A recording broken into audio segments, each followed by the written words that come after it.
Sejarah perkembangan geografi. Sebagai ilmu pengetahuan, geografi berkembang dari masa ke masa, di mana dalam hal ini dikategorikan ke dalam 5 tahap perkembangan.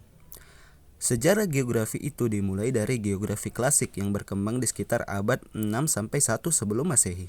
Kemudian, geografi abad pertengahan dan Renaissance. Kemudian, geografi modern. Kemudian, geografi akhir abad 19 dan awal abad 20. Dan yang terakhir, geografi mutakhir. Geografi klasik. Pada masa ini, pengetahuan tentang bumi masih dipengaruhi oleh mitologi dan cerita rakyat.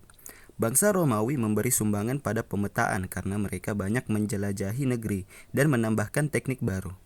Salah satu tekniknya adalah periplus, deskripsi pada pelabuhan dan daratan sepanjang garis pantai yang bisa dilihat pelaut di lepas pantai. Periplus atau periplus adalah jenis dokumen yang memiliki manfaat yang sama dengan itinerarium dari zaman Romawi akhir yang menjelaskan tempat-tempat pemberhentian jalan raya. Geografi abad pertengahan dan Renaissance. Pada masa ini, bangsa Arab seperti Al-Idrisi, Ibnu Battuta, dan Ibnu Khaldun memelihara dan terus membangun warisan yang ditinggalkan bangsa Yunani dan Romawi di masa geografi klasik. Lewat perjalanan Marco Polo, geografi menyebar ke seluruh Eropa. Saat itu, tujuan perjalanan para penjelajah sudah meliputi Gold, Glory, dan Gospel. Pada akhir abad pertengahan, perkembangan geografi banyak dipengaruhi oleh bangsa-bangsa di dunia. Bagian barat wilayah-wilayah baru juga banyak ditemukan pada masa kini. Gold, Glory, Gospel. 1. Gold adalah memperoleh kekayaan dengan mencari dan mengumpulkan emas, perak, dan bahan tambang serta bahan-bahan lain yang sangat berharga. 2. Glory adalah memperoleh kejayaan, superioritas, dan kekuasaan. 3. Gospel adalah menjalankan tugas suci untuk menyebarkan agama Kristen.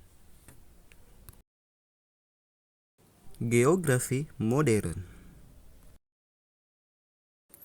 Pada masa ini, geografi mulai dikenal sebagai disiplin ilmu yang lengkap dan menjadi bagian dari kurikulum di universitas di Eropa, terutama yang ada di Perancis dan Jerman. Immanuel Kant menjadi guru besar untuk logika dan metafisika di Universitas Königsberg. Dia secara rutin menyajikan kuliah tentang geografi fisik. Hal ini dilakukannya sepanjang tahun sampai tahun 1796. Dalam pengantar kuliahnya, dia selalu menegaskan tempat geografi dalam dunia ilmiah. Dia memberikan landasan falsafi bagi geografi sebagai pengetahuan ilmiah. Geografi akhir abad 19 dan awal abad 20. Ciri pandangan geografi akhir abad ke-19 adalah terhadap iklim, tumbuhan, hewan, serta terhadap bentang alam. Kebanyakan ahli geografi pada periode ini memperdalam geologi pada penelitiannya dan kajian geografi manusia semakin berkurang.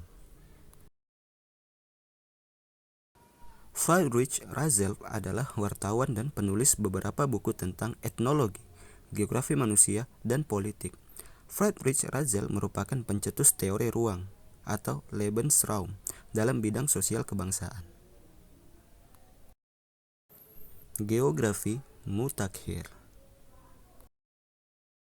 Perkembangan geografi saat ini lebih mengarah pada upaya pemecahan masalah yang dihadapi oleh manusia.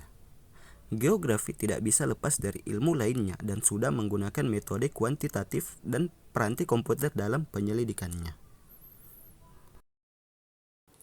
Fokus ilmu geografi Peter Huygens terfokus pada 3 bidang. Pertama adalah geografi sebagai ilmu murni dan manfaat yang diberikan kepada manusia untuk lebih memahami bumi. Bidang kedua yang didalami oleh Huygens adalah metode kuantitatif dalam geografi manusia dan pentingnya analisis lokasi. Bidang ketiga adalah penerapan ide-ide geografis untuk memahami perpindahan penyakit secara geografis.